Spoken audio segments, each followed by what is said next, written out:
கர்த்தராகிய இயேசு கிறிஸ்துவின் நாமத்திற்கு மகிமை உண்டாவதாக.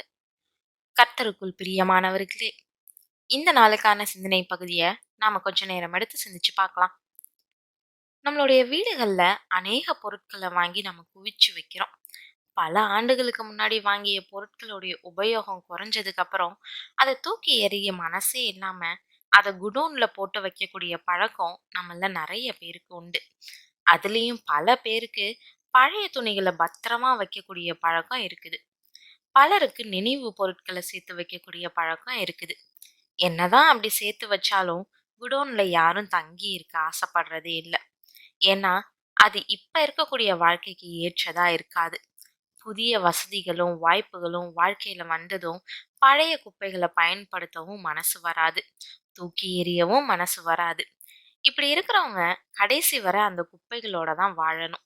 நம்மளுடைய ஆவிக்குரிய வாழ்க்கையிலையும் இப்படியாப்பட்ட காரியம் இருக்குது. இதை இன்னைக்கு நேரம் எடுத்து சிந்திப்போம். ஒரு ராஜ அரண்மனையில ஒரு அறிவிப்பு செஞ்சாங்க.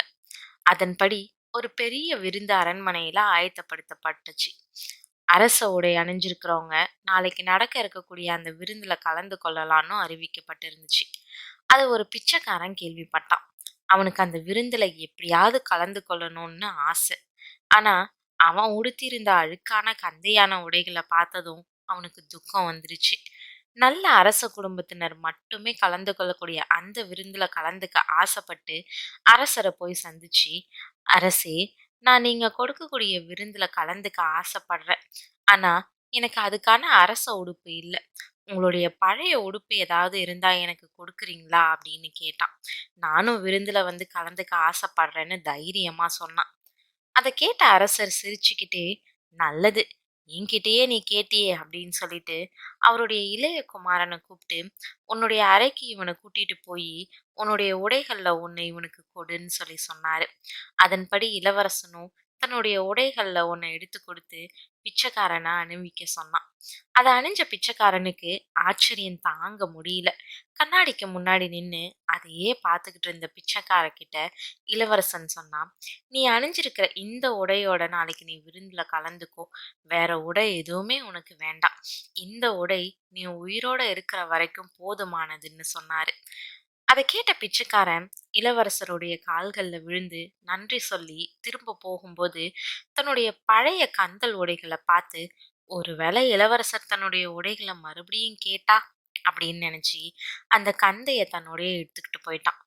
அடுத்த நாள் விருந்துல கலந்துகிட்ட பிச்சைக்காரன் அவன் வாழ்க்கையில கண்டிராத அளவு மிகவும் அருமையான உணவு வகைகளையும் பழங்களையும் இனிப்புகளையும் பார்த்தான். ஆனா அதை சந்தோஷமா அனுபவிக்க அவனால முடியல.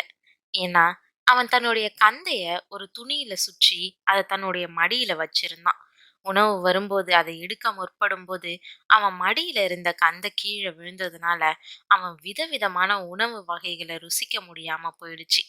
இளவரசர் சொன்னது போல அவர் கொடுத்த உடை எப்பயுமே அவனுக்கு போதுமானதா இருந்துச்சு. ஆனா அவனுக்கு தன்னுடைய கந்தையின் மேல இன்னும் மோகம் இருந்ததுனால அதை அவன் விடவே இல்லை. எங்க அவன் போனாலும் அந்த கந்தைய தன்னோட எடுத்துட்டு போயிட்டு இருந்தான். அதனால அவனை பார்த்த மக்கள் அவனை குப்பை கிழவன்னு சொல்லி அழைக்க ஆரம்பிச்சாங்க. ஒரு நாள் அவன் மரண படுக்கையில இருந்தான். அவனை பார்க்கறதுக்காக அரசர் வந்தாரு. அவருடைய முகத்துல அவன் தன்னுடைய அருகில வச்சிருந்த கந்தைய பார்த்ததுமே சோகம் வந்துருச்சு. எத்தனை அருமையான உடை இருந்தும் தன்னுடைய கந்தைய அவன் விடவே இல்லையேன்னு சோகத்தோட அவர் கடந்து போனாரு.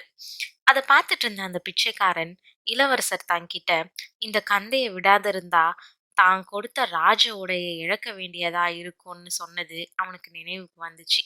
தான் செஞ்ச தவறை நினைச்சு ரொம்பவே அழுதான். ஆனா அது ரொம்பவும் காலம் கடந்ததா இருந்துச்சு.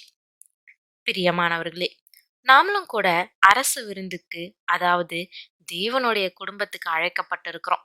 நம்ம அந்த விருந்துல கலந்து கொள்ள வேணும்னா நம்மளுடைய அழுக்கான கந்தையாகிய பாவங்களை நம்மளை விட்டு அகற்றி தேவகுமாரனாகிய இயேசு கிறிஸ்து கொடுக்கக்கூடிய ரட்சிப்பின் வஸ்திரத்தை அணிஞ்சிருக்கணும்.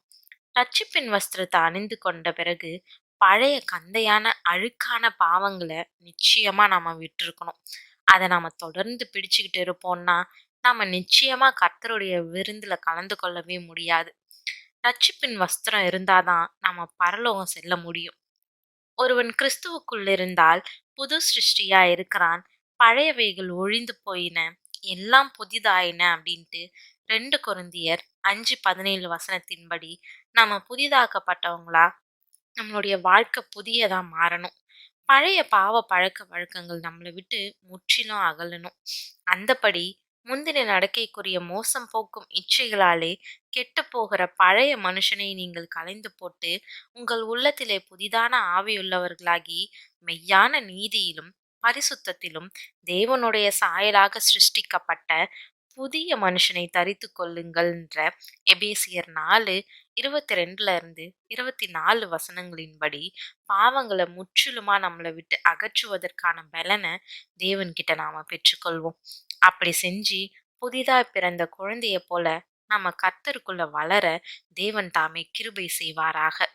ஆமென்.